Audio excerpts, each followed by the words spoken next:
Ça pousse chez nous, une présentation de location FGL Style, Meubles André Beaulieu, Pierre Lefebvre Toyota et Richardson International Limité.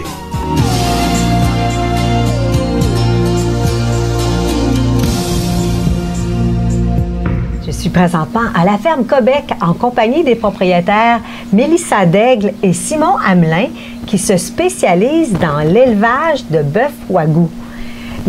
Racontez-nous d'où ça a commencé, Mélissa. Bien, nous, dans le fond, on était dans le domaine du décor commercial à Laval.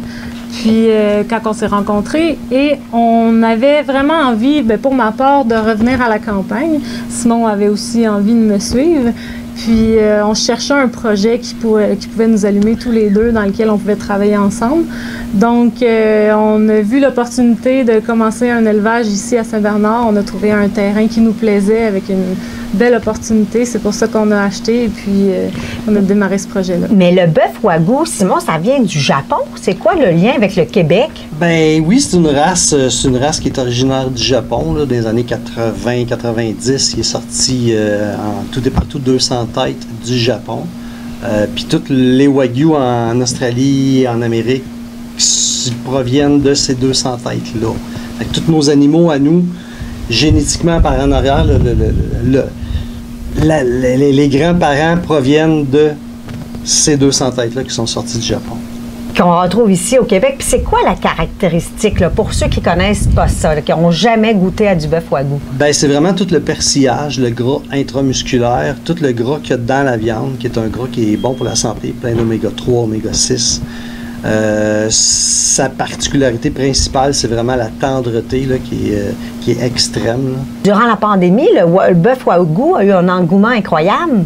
Oui, effectivement, bien, on a un produit qui se démarque et puis que les gens apprécient beaucoup quand vient le temps de se gâter. Donc, pendant la pandémie, je pense que c'est ça qui est arrivé. Les restaurants étant fermés, les gens cherchaient à se gâter un peu. Puis, on a eu un bel engouement ici à la ferme. Combien on a de têtes ici, le troupeau? Là? Présentement, 55. D'ici les 3 prochaines années, on va monter à 100 têtes avec la construction qui commence la semaine prochaine. D'ici 3 ans, on va avoir une centaine de têtes. Puis, malgré la hausse des taux de matériaux, là, du prix des matériaux, vous continuez? C'était plus profitable d'agrandir? Ben oui, on n'a quand même pas le choix parce que nous, c'est sûr qu'on a un manque de viande. Les clients en veulent plus. Fait que là, on ne veut pas s'arrêter à ne pas construire parce que les matériaux sont chers. Là. C'est sûr que c'est une roue qui tourne. Nous, c'est les répercussions de la construction cette année. On va avoir de la viande dans 3 ans. Fait que c'est ça, l'engouement est tel que vous peinez à répondre à la demande, si je comprends bien. On fait les marchés présentement pour notre clientèle régulière, la vente au détail. On en a encore un petit peu pour le reste de l'été.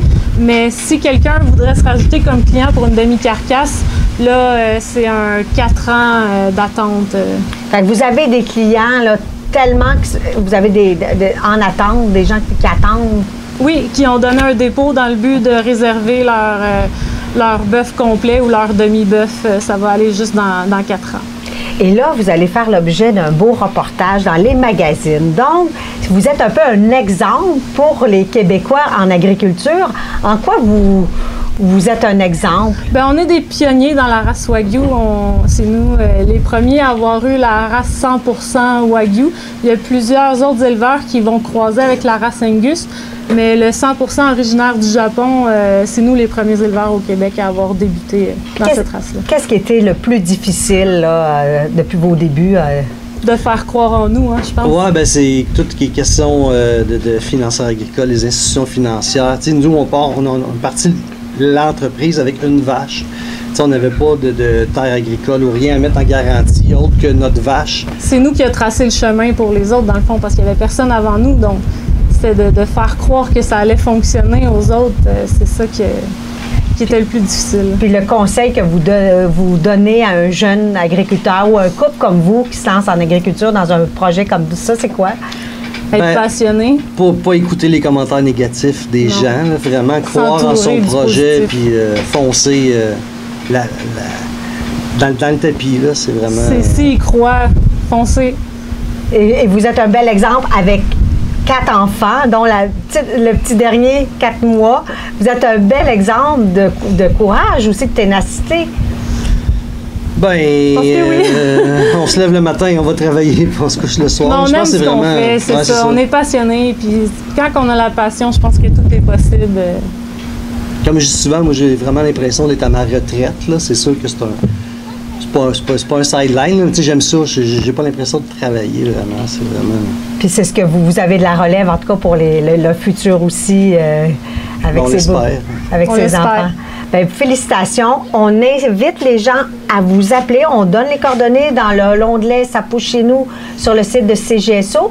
On appelle avant de venir pour commander, pour venir découvrir le bœuf Wagyu à Saint-Bernard de Michauville, à la ferme Cobec.